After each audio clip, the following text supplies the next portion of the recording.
Sometimes our industry throws around terms that not all of us really understand, and partly because we've created something different from the beginning. But in this episode, I have a guest on who is passionate about talking about changing the traditional firm model. And so I asked her how she defines that traditional firm model. Because if you're like me, you may have built your bookkeeping business intentionally. And if not, that's okay too. But sometimes we don't realize that we're doing things different than what already exists out there because our brain works a little differently. So I asked her to define the traditional firm model. And we also talked about bringing and attracting talent into our industry as a whole.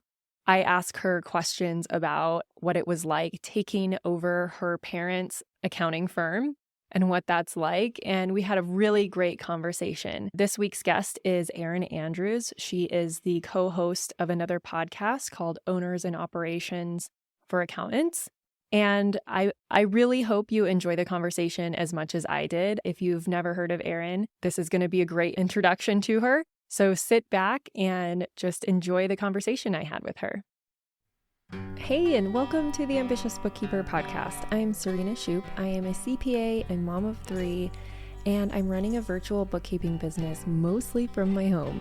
You're in the right place if you're a bookkeeper, accountant, or an accounting student, and you know that your purpose is bigger than sitting in a cubicle. If you're ready to learn some actionable tips and strategies to help you start and grow a bookkeeping or accounting business, I hope you stick around. All right, welcome back to the Ambitious Bookkeeper Podcast. Today I have a lovely guest, Erin Andrews, who is the co-host of Owners and Operators Podcast. So, would you like to introduce yourself? Yes. Thank you for having me. I'm Erin Andrews. I have a podcast as well, Owners and Operations for Accountants. And we have another business called It's Owners and Operations where we help accounting firm owners. But I started out, I'm a second gen accounting firm owner. My dad's a CPA. My mom's an enrolled agent. So I grew up in the business, I guess you'd call it. So my dad's been doing it about 42 years. I started 16 years ago, full time, and just doing it a long time. My husband started a couple of years after I did. So we're a true family business based out of Massachusetts, but we're fully remote now. COVID allowed us to go fully remote. And really I got and expanded our job pool, our hiring pool, all that stuff. But we love to focus our bookkeeping, even though we're a full accounting firm, actually bookkeeping is a huge part of what we do. It's one of the reasons why I didn't become a CPA. I passed a few parts and I was like, I didn't want to be limited by the licensing and all that stuff. So I'm actually very passionate about bookkeeping, helping business owners. And we only work with business owners and their small businesses on a year-round basis. And I just love helping accounting and bookkeeping firm owners and talking about it and trying to get out of the traditional model and change the stigma of the accounting industry, like we just said, not just a bunch of old dudes, in suits. Yes. Just hanging, just doing their old dude things, dying at their desks occasionally after tax season. So I just want to help the industry and help get more people attracted to it. So, I've been thinking about that a lot lately. Like, how can we all work together to recruit more people to the industry? I know the Cloud Accounting Podcast talks about it a lot, but for anyone listening, if you can affect one person and help them figure out their college career path or whatever, that is also good. Oh yeah. You don't have to affect the masses, but to just have one-on-one conversations with college students or high school students and kind of get their wheels turning and show them the possibilities. I think that's a great start.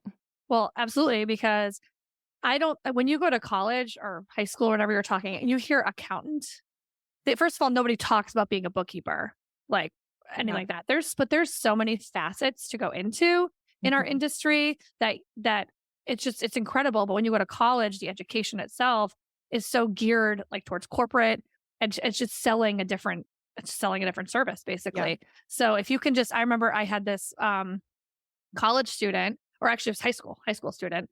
And I met her. She's going to be a nanny for our kids, part-time. And I was like, what do you want to do? She's like, I want to be a small business accountant. And I was like, whoa, What? What? Yeah, I was like, you came to the right person. So she ended up working for us, not as our nanny, but she did like a bunch of entry level bookkeeping stuff. And she actually realized she did not want to do it, but she got the like public accounting experience. Now she's going to school to be a GC and own a business. So in general, it made her realize she wanted to own a business. Yeah. But it's just, she didn't realize, she just thought she'd be doing like recording bond interest for, I'm like, no, that's a large corporation. That's completely different from what we do. So. Yeah. And even large corporations, like we didn't do that. No. The only time I've come across anything with bonds is on the CPA exam. Yes, literally. And I still have no idea what to do with them. So it's okay. Yeah. So like, that's one of the things that like, I think it takes a different, maybe a perspective or mindset when for those who like, I didn't go into accounting on purpose. Like I didn't start out as an accounting major. I knew there was accounting classes at my high school, but those were electives. And I was like, that's nerdy. And I'm not good at math. So why would I do accounting? Yeah. And so like, I just didn't understand really what it was. And it wasn't required. So I was like, I already know how to balance a checkbook. I'm good. That's shocking. That's actually shocking that you know how to do that. Well, that's because my dad was an entrepreneur and I did his books when I was like 12 years old. He taught me how to categorize his expenses in the little ledger paper, and I would write checks for the business, and he taught me how to balance the checkbook, like all manually. Yeah. No, that's the best way to learn, to be honest. Yeah. And so I didn't need the accounting class apparently, but I didn't, that wasn't even on my radar to go into accounting in college. I actually started out as a elementary education major, but I had to get a job and I ended up working in the office of a grocery store and slowly taking over all these little bookkeeping and accounting tasks. And I was like, this is really easy. Let me see if I maybe I should take an accounting course. And so I enrolled the next semester in just like one accounting class. And I was like, this is so easy. Maybe I should change my major. And even the professor was like, why are you an accounting major? And I was like, I don't know. Maybe I should switch. And so I did. Yeah. And that's how I ended up in it. But a lot of people don't really end up in it on purpose. Nope. Unless it's like, did you even? No, I did not want to be an accountant. I always told my parents I would never be an accountant. I actually went to school. So I was a business major with a concentration in accounting because I knew I wanted to own my own business eventually. And I just took the classes. I wanted to be an event planner. So event planner, accountant. But then I also realized you have no life typically on the weekends. I was huge into restaurants. I was a waitress for a really long time. I helped events there. But no, I always said I will never be an accountant. So, and it's funny, my sister who co-hosts the podcast with me, she will never be an accountant. She's actually really good at bookkeeping, but she hates it. But she's like, I'll never be an accountant. I was like, but you work in the industry now. Yeah. Just can't get away from it. We trapped you. Yes. Yeah, that's so funny. I don't know if I've really met anybody so far in all of my travels. Just kidding. In all of my like interacting with other accountants throughout my career and everything that actually went into it on purpose. It's pretty funny to hear everybody's story. So even you as a generational accounting firm owner. Yeah. I mean, my husband, he was an economics major, went to Northeastern. He worked at State Street in fund accounting. He didn't want to do public accounting at all, but we needed to hire somebody. We couldn't find anybody. And I was like, hey, you want to come in? And he was like, not really. Work with you and your parents. Here we are 15 years later. So we're good. Yeah. That's crazy. So I love the difference of like your path into it. Then, like I was saying before we hit record, most of my audience, or at least I think most of my audience, it's kind of hard to know sometimes. Yeah. I know like at least a lot of my Instagram audience, I'm not sure about the podcast itself, but a lot of my Instagram audience, they're like me where they had some accounting experience or worked in corporate and started their own bookkeeping business. Some of us are kind of building it into an agency. Some of us are doing the solo thing. But I love listening to your podcast because it's such a different perspective of like you kind of like you took over something that already exists and had to change it. Whereas like I got to build something exactly how I wanted. So can you speak to like that whole thing? And if sometimes you're like, I wish I could just blow it up and start over. Oh. Well, yeah. So the good thing is, I mean, my parents did have a traditional accounting firm, but my mom was actually really into technology. So we were paperless by 2007, which is like kind of unheard of. Like I said, we had remote working capabilities really early on. So a lot of that stuff I was very fortunate with, but transforming like even just the mindset that my parents have compared to what we have, that has actually probably been one of like the biggest hurdles or changes. I'm not really sure. Even my father, he still practices a CPA. He works fully remotely and out of his house. He hired an employee and he's like, you're going to be with me. You're going to be on call 24/7. Like, and I'm like, dude, dad, there is no emergencies in accounting. You're not going to keep this guy. Like, it's just not going to work. Actually, and we have a retreat this week and he's coming to it because he's still kind of like a straight line employee too. So he's going to see it and be like, what am I doing? Sorry, dad. It's really that mindset where you have to work all the time. If you don't answer the client's phone calls on the weekends, you're not doing a good job. If you're not working 16 hours a day during tax season, you're not doing a good job. It's just, that was one of the biggest things. So going from that traditional work all the time mindset to no, we don't work more than 40 hours. We have unlimited PTO for our staff. They can take tax season off. That was actually one of the biggest things. And also it was ingrained in me too. So I was like, no, this client emailed me. I have to get back to them. Yeah. Or no, how are we going to take PTO during tax season? And that was a shift for me too. Cause I heard about that's all I heard all the time. Right. Yeah. Even answering the phone. If it's not picked up by the third ring, I don't know, what's wrong with you? I don't know. We get yelled at basically. So that's been like really cool to watch the transition because we have a very successful firm and we're not doing all that stuff that he did. But even the client, he always did bookkeeping during the year, the monthly accounting, but then tax season would hit and we would just have to focus on tax returns. So we'd have to pause that and just focus on tax returns. So that transition from we're truly a monthly accounting firm from stopping everything. Like we couldn't do anything during tax season before. So that's been really cool. But I definitely give my parents the credit for setting a good foundation. Yeah. However, sometimes I wish I'm like, if I had just started this from scratch, would I have a different niche? Because we contractors in the trades. Just certain things I think would be different, but I am actually pretty grateful for how they set it up. Yeah.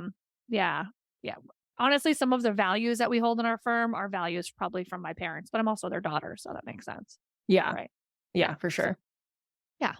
The only accounting firm I ever worked in was a really small tax practice. It was like a solo practitioner. His wife was the office manager. His daughter would come in and help during tax season and do some tax returns. And then there was me and another accountant. At that time, I was their staff accountant. And their other accountant was a senior accountant. She had her CPA license. She ended up becoming partner and they were all paperless too. And that was like in 2010, which was also kind of unheard of back then. And so that's all I've ever really known is the paperless environment for a firm anyways, which set me up well because I'm like, now I knew how to structure the folders and do all the things. Yes. Yeah. We even started doing remote bookkeeping back in 2008. So like I would have clients call and be like, can you come over? And I'm like, no, why don't you try this new thing? It's called bill.com. You can scan all your stuff to it and we'll just put you on Right Networks. And so that was huge because we were doing accounts payable for people and not going to their office and picking up things. It's funny to think about. I've talked to other colleagues and they still talk about going to offices. I'm like, picking up the backup. Can't even wrap my head around it anymore. I'm like, who still goes and picks up bills? I know. I don't know. So that was, that I was very fortunate for that too. So kudos to my mom. For sure. This episode of the Ambitious Bookkeeper Podcast is sponsored by Keeper. By combining client communications, file review, reporting, and task management, Keeper has everything you need to run your bookkeeping or accounting practice. Keeper is an all-in-one app that allows you, your team, and your clients to easily collaborate to make your monthly close as efficient as possible. Starting with a beautiful custom-branded client portal optimized for bookkeeping work, your client can answer questions you have about uncategorized transactions, allowing you to categorize and automatically post them to QuickBooks Online correctly, all without ever leaving Keeper. Via the month-end file review feature, you can surface transactions that may not be posted correctly, and by providing the perfect customized reports that each client may need, Keeper can help highlight the value that your firm provides to clients. Keeper's built-in task management ensures nothing falls through the cracks, and it includes the time tracking so you can see where you and your team spend your time. Keeper has a very affordable and clear pricing model and starts only at $8 a month. To learn more about why thousands of bookkeepers and accountants trust Keeper to manage their month-end close and to get 20% off your first 3 months, use code AB20 and head over to keeper.app. That's KEEPER.app and use code AB and the number 20. Keeper, the one app to run your bookkeeping business. So before we hit record, well, and I kind of already alluded to it, how one of the things that you really like to help in our industry is getting people out of that traditional firm model. And so I wanted to see if you would just kind of give us an idea of what that traditional firm model is, because like I said, I think there's a lot of us that have just created something unknowingly really great that is not the traditional firm model, but there's probably still listeners that do have that. Oh, yeah. Yeah.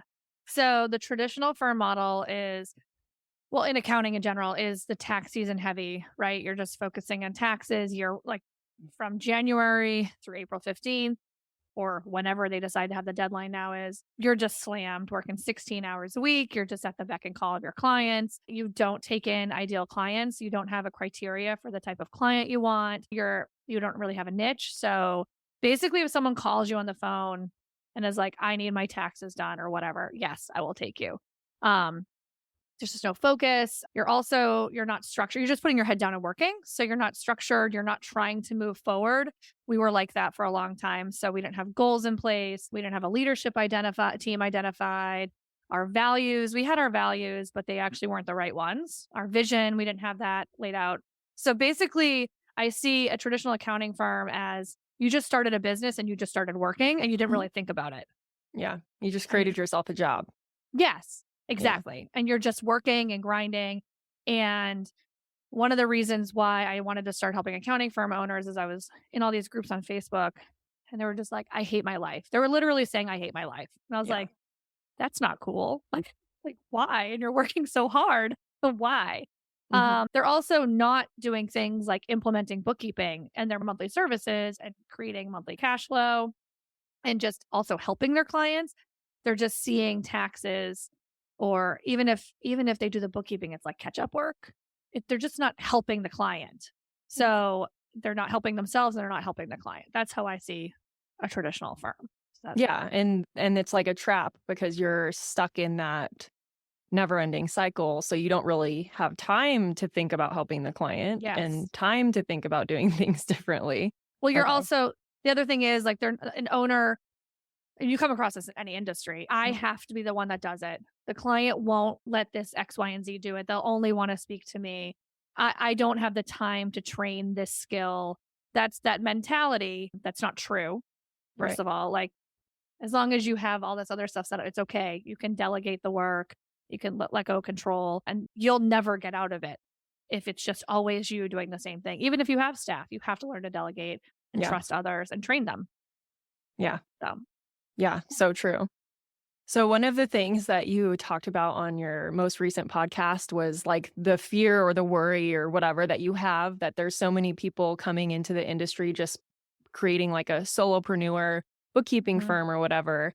And you kind of alluded to the concern that there's not going, maybe it actually was your guest, Andrew, but he was talking about how it's unfortunate that some of these people don't want to build teams. They could build a really good business with a whole team behind each client or supporting each client, which is how I'm working on building my firm. I came from corporate, so I have layers.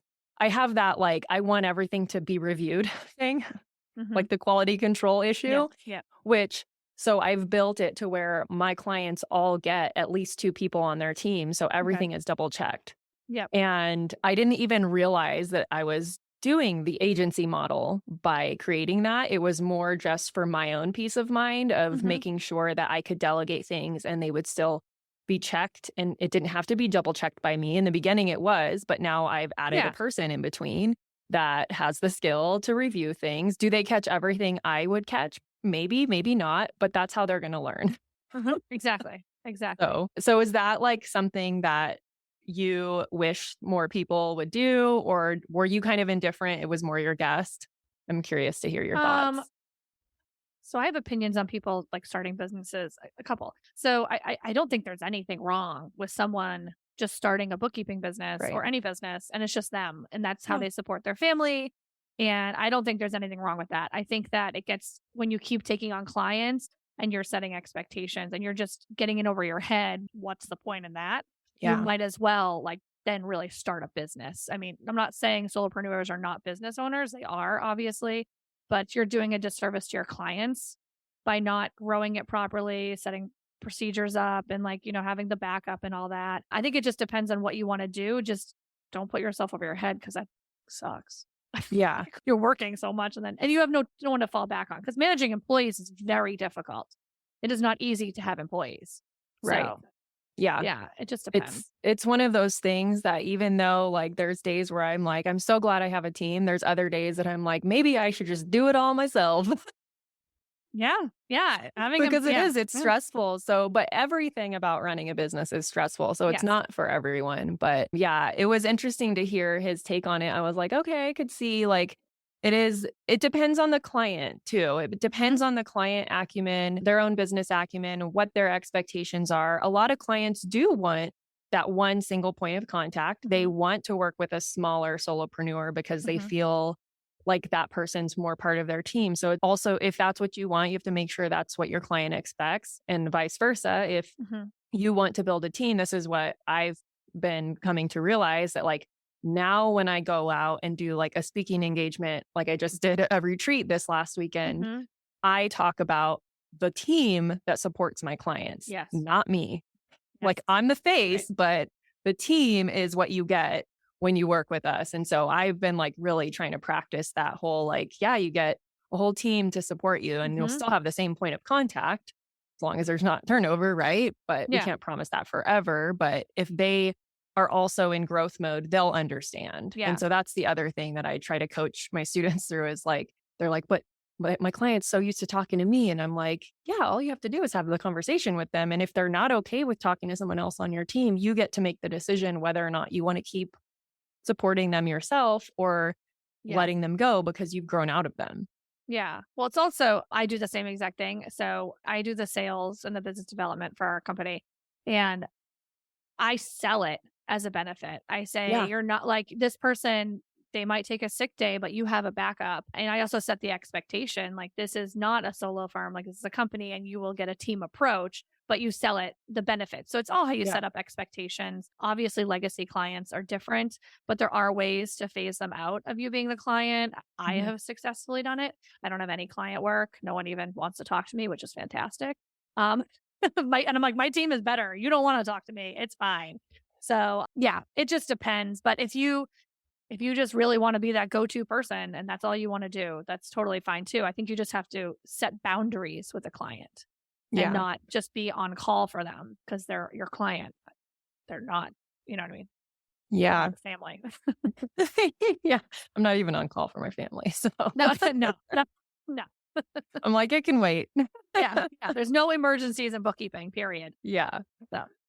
So let me look at my notes. That was kind of like one of the big things that was like an aha by listening to that episode, that I was like, okay. So like if you're listening to this podcast and you're like, I don't know which way I should go, now you have two different perspectives of looking at like the benefits of it versus how you might have to learn how to sell it. And it is, most of us start out as a one person thing. Yeah. So there will be a transitional period where you're working on transitioning people to a team or clients to a team and stuff like that.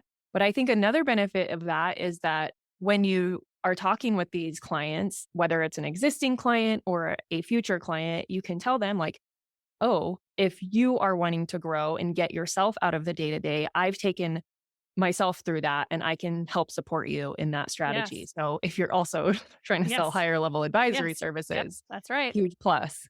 Yeah, that's right. And if you are a solo person right now, you're actually in a fantastic position, because if you do want to grow, you can set your values. You can, that really comes from you, and it's your firm, right? So that's your company. It should revolve around your values. You can set your vision. You can start creating SOPs, like just document it so that when you do hire somebody, you have the way that you want to do it and it's repeatable. So rather than trying to untrain people out of ways they've done it, in your firm for a little while, this is a great opportunity for you to just, even if you don't plan on growing for a little while, just start creating them, set them aside, you Yeah. know? So I mean, I think that is the benefit of being a solo person. And that's a great opportunity to set ideal client criteria and a niche, because then you can handle what comes in and you can set up processes exactly for that niche and that ideal client. Yeah. I sometimes I almost take for granted how efficient our processes are because of because the niche and the software specialization we have and all of that, that I'm kind of like, I couldn't imagine going back to doing 3 different General. softwares and 5, 6 different industries. Yeah. Yeah. Cause you can't, you can't be an expert in everything. So Yeah. that's not possible. So yeah. Good. You're a niche then. What's your niche? Online course creators and online Oh, okay. business. So we have Oh. some with an e-commerce component that have a course and a physical product, but for the most part, courses and like online service providers. Yeah. Wow. That's a niche right there. Yeah. Yeah. That's It's good. such a niche that I can't, it's funny 'cause I think I was talking to one of my students, and then I also brought it up in the retreat I was at because those were the people at the retreat. And someone was asking, is there a benefit to working with a bookkeeper that really understands your industry? And I was like, oh, don't get me started. That's right. Oh, let me count the ways. Yeah. But one of the big reasons was I was like, especially for you guys, this is a fairly new industry. So there isn't benchmarking data out there. But because most of my client base is your industry, I can benchmark you against each other without sharing confidential information, of course, but I can set KPIs and be like, this is what's happening in the other clients that we have that are like you. So we know this is achievable. Let's get you there. Or vice versa. Some of them are like, we really want to increase our profit margin above 50%. And I'm like, you are actually doing really good. So if you increase it more than that, that means you're either overworking or underpaying people. So let's chill out. Yeah. No, it's amazing what niche. And they need that perspective sometimes, right? Yeah. So when you can pull hard data, or actually you can't talk about someone building courses and all that stuff and also talk about construction. You just can't. It's you can, but you can't really, So it's just having that. And then you said, the platforms too. So yeah, it's just, we do the same thing. We help people set up Builder Trend, which has to do with contracting. You can't do that if you're focusing on 5 different industries. Yeah, because you're now learning all these different softwares, how they interact with QuickBooks and all the pitfalls and then all the things. And so I can tell you, from working with certain clients, there's a few, different softwares that clients have, and I can tell you which ones are the better ones when it comes to integrating with our accounting software. Yeah. And things like that. So tell us a little bit about what you've got going on in your world and what you've been doing with owners and operations, right? I said that's fine. Everybody says operators. operators. It's fine. It's fine. It's like, I was thinking about the other day. I'm like, well, those are actually owners and operators. That makes sense because they're just different names for the same thing, but it's operations. But so for our accounting firm, basically what we're doing for helping accounting firm owners is what we've done the past several years is just helping people get there a lot faster. I'm very big into the accounting world. I'm on the board of directors for National Accounting Association. I just love talking to accountants, bookkeepers, tax people. So what we're in addition to helping them build a better firm, helping them identify ideal client, niche, work on goals, things like that, is we just want to change the stigma of the accounting industry. Just like we said before, so people want to join it. So people, I think we lost 40% in the past 3 years, 2.5 years since COVID hit. Yeah. That's not good. People need accountants. Also, we're in the best position to help business owners. So instead of someone just saying, I'm going to just open bookkeeping, I'm just going to do all the book, you're just reconciling every month, you're giving them QuickBooks reports, you want to actually help them. And the only way to help them is to give yourself back more time to set your business up properly. So I just hate it when I see someone go into an industry and they just hate their lives. They don't see anybody. They don't see their friends. I used to have friends that used to say, oh, we know we can't talk to you between January and April. And I don't have that anymore. So we do have a course for that, for helping with that. But ultimately, my goal is to just change the stigma of the accounting industry and try to get people to want to do it actually help other business owners, because you probably would agree we're in the best position to do that. Yeah. I always see all these coaches like on Instagram and stuff like that. Oh, I can help you with your business. I'm like, but can you really? We can, like, this is how we help you, like hard data, love the data, use the data. So that's what my goal is. Yeah. Awesome. Yeah. So are you doing any like active visibility stuff on like with students, like accounting students or high schools or colleges or anything like that at this point? Or is Not that yet. like on your radar? It's on my radar. I've always wanted to do stuff in colleges and in high schools. I actually considered doing something with that girl I told you about, that one that worked for us, and my son, and trying to like get more in the like so people could relate to it a little bit more. It's on the horizon though, to get more out there. Right now, it's just kind of the problem I see is with accounting firm owners or anybody in our industry is they just have to change their mindset with how this industry is. So you got to start from the top, because they're the ones hiring these people that are coming in. So if you're 21 years old, you go to a firm that says you are required to work a minimum of 55 hours for over a quarter of your life. Okay, that's January through April 15th. That's over a quarter of a year. And then you go to another accounting firm and they say, oh, just like 40 hours, maybe occasionally extra just to help out. And you get unlimited PTO. Who's going to be more happy and engaged in taking the job? Yeah. Right. We have to step in. You have to do hybrid working if you offer that. There's just things you have to change. And I think it's so ingrained in firm owners that this is how things have gone and it has to change. So educating those people first and then going down to show the opportunity to the younger people that when they do want to get into it, you don't hate your life. I remember when I was in corporate, and I think at this point I was the accounting manager, and one of the first people I hired to build out my team was first to just help in AP. And he stuck with us for quite a while, but he was getting his accounting degree. And he kept saying like, well, when I finish my degree, I'm going to go work for one of the big four. And I was like, don't do it. Don't do it. You don't have to go that route. Nope. To succeed in this career. Nope. But he was drinking the Kool-Aid of the recruitment process in his college and his university. Some of them they recruit pretty heavily from. Mine they didn't. So I never experienced that. And it was never on my radar to go to a big four, thankfully. Mm-hmm. But I think that's just because of the college I went to and the community I was in. But most people don't experience that. They get that like, oh, this is the path that we're going to get you prepared to pass the CPA exam and then go into a big four. And this is the only option in accounting. And I was like, that's not the only option. Look at me. Like I never even went to a big four and I'm your manager, dude. Yeah. We have like a pretty cool work environment. And he was like, well, I just want to really try it out. And then he did. When he graduated, he quit, even though he had like started to like rise up the ranks in our department. He quit to go work for, I think it wasn't one of the big four. It was someone similar, CBiz or something. I was in California. And like a year later, he came back asking if he could come back to the company because he was like, it sucks. And I was like, well, I freaking told you. My biggest pet peeve is I go on Instagram. We follow the big four. All of their posts are about how much accounting sucks and how much work. It enrages me. I'm like, why are you doing this? You're one of the biggest recruiters into our field and you're telling people how much they're going to hate their lives. Of course they're not going to go in the field. Yeah.